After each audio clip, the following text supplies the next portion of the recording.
First, turn off the machine and lift the squeegee.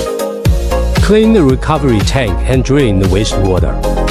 Remove the flushing filter and empty thoroughly with clean water. Remove the clean water tank filter and drain the clean water tank. Remove the brush splash guard.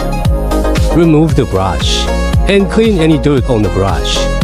Then rinse the brush with water. If the brush is severely worn, it should be replaced. First, disconnect the vacuum hose. Then remove the squeegee. Wipe the squeegee blade with a towel or rinse it directly with water.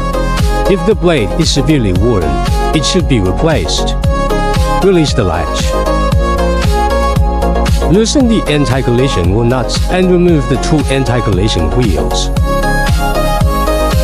Remove the two locking plates from the squeegee blade. Then remove the squeegee blade. Then flip the squeegee blade upside down. Then align the holes on the squeegee blade and reinstall the blade onto the squeegee assembly. Then reinstall the two locking plates onto the squeegee blade. Finally, lock the latch. Align the two anti-collision wheels, tighten the screws and nuts, and reinstall them onto the squeegee assembly.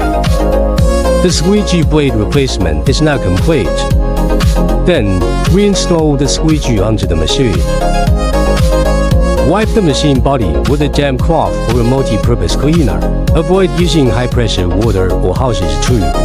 Clean the machine to prevent damage to electronic parts, to protect the battery and ensure performance. Recharge only after more than 30 minutes of use. Clean the clean water tank filter. Open the battery connector cover and check whether the terminals are loose or corroded. If so, tighten them and clean thoroughly. Check and clean the recovery tank seal. Replace if damaged. Spray dry lubricant on all pivots and rollers. Then add waterproof oil to keep them smooth. Check all nuts and bolts for looseness. Check the machine for water leaks.